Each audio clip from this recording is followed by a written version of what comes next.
Good afternoon, Manila Bay, Dolomite Beach po tayo ngayong araw, Miyerkules, November 12, 2025.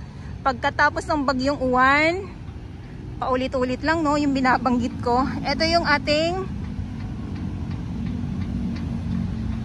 Dolomite Beach po.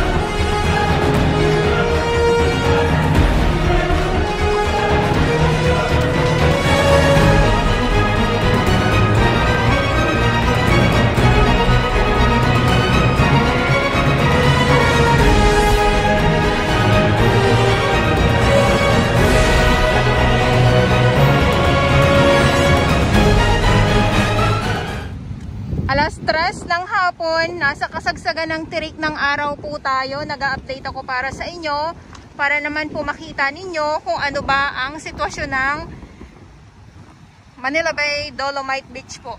Nasabi nga po ng iba, wala na daw po at nahigop na daw po ng bagyong uwan. So nandito pa naman,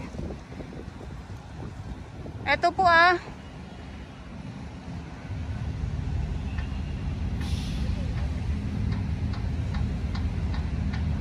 So lakad tayo dito sa kasagsagan ng sa kasagsagan ng tirik ng araw. So eto naman po, kung mapapansin niyo na may umbok, eto nga na hindi naman po nawawash out ang dolomite sand. Ito po ay natatabunan ng gray sand or ng black sand. So pag once na napatag po yan, yung traktora na umaarangkada dito tuwing Thursday, so papantay po muli itong dolomite sand. So syempre maghihiwalay ang maghihiwalay ang dolomite sand at ang gray sand. Buti pa ang diba kayang paghiwalayin po ng traktora ang dolomite sand at ang gray sand.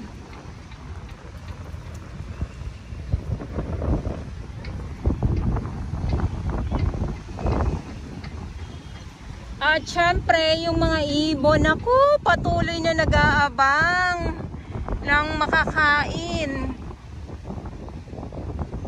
So yan yung mga nasasako na mga kalat na nakolekta ng ating mga warriors, ng ating mga naglilinis dito na araw-araw. At yan po ay binabanggit ko yan madalas sa aking video na kung sino yung mga naglilinis, kasi sabi nga ng ating ibang mga viewers din po, lalong-lalo na sa mga baguhan, at yung mga hindi updated na sinasabi ay wala na daw pong naglilinis, or kung hindi naman, pinabayaan. Hindi po siya pinabayaan, nandito pa din po, may mga naglilinis pa din po para maliwanagan po kayo. Kaya sa mga nakasubaybay din po talaga, napaulit-ulit na lang din po ang aking sinasabi. Pasensya na po kasi may mga bago po tayong mga viewers na hindi nila alam. Nakala nga po nila ay pinabayaan ang Dolomite Beach po. Hindi po. Hindi po siya pinabayaan. So,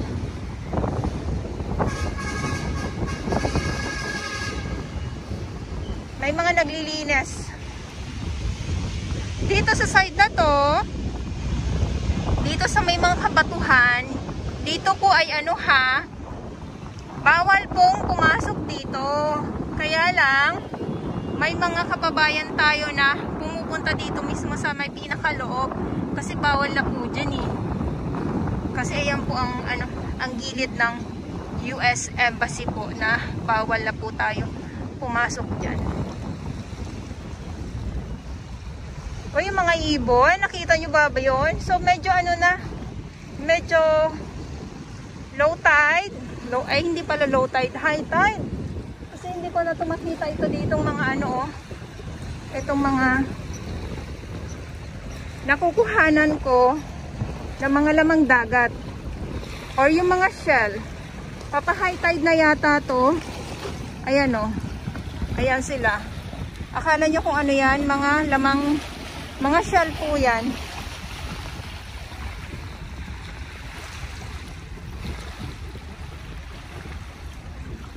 Maano lang po, mahangin. Okay. So, yan yung gilid ng US Embassy na. Bawal na po tayo dyan.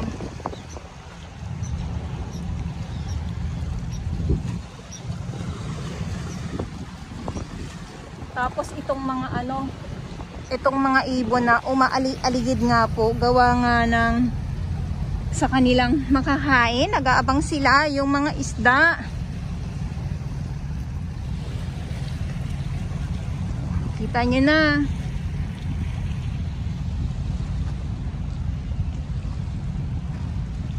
Nakita nyo na ang nakita nyo na ang iniwan ni Bagyong Uwan sa Dolomite Beach.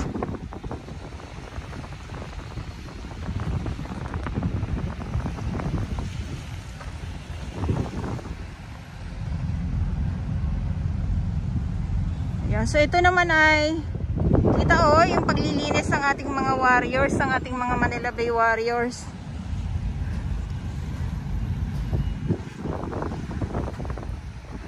Grabe. Yung ganito ka talagang talagang yung pag natin sa tirik ng araw talaga.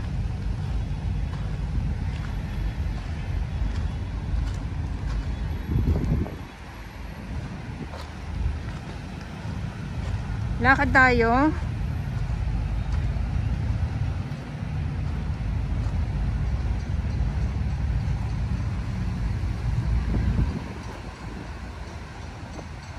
Wow. Mapapawaw ka sa sa kasagsagan ng ng init dito sa loob ng Dolomite Beach. So dati ko dito, buti na lang yung paglilinis ng ating mga warriors, ang ating mga Manila Bay Warriors, madali kasi dito na lang po yung mga dumi dito mismo, at hindi na po nakakarating doon sa may kalsada at dito sa mga kabatuhan na noon mabato ito. So pahirapan po ang paglilinis ng ating mga warriors kasi yung kala talagang talagang kukunin sa kailaliman ng mga bato at dito, tapos habang malakas ang hangin at ang alon,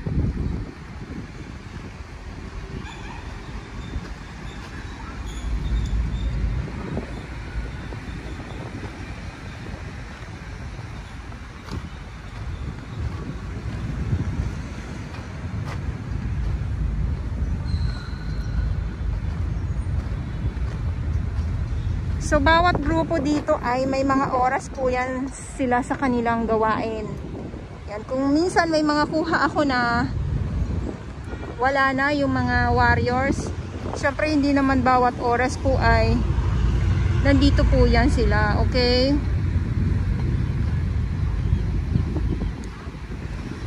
Katulad ngayon, hapon na po. So ibig sabihin, pahinga na din po nila. Ito yung mga nakuha syempre nakakot na din po yan ng mga truck. Ayan yung ating mga warriors. So pahinga sila Estero Rangers ng DENR.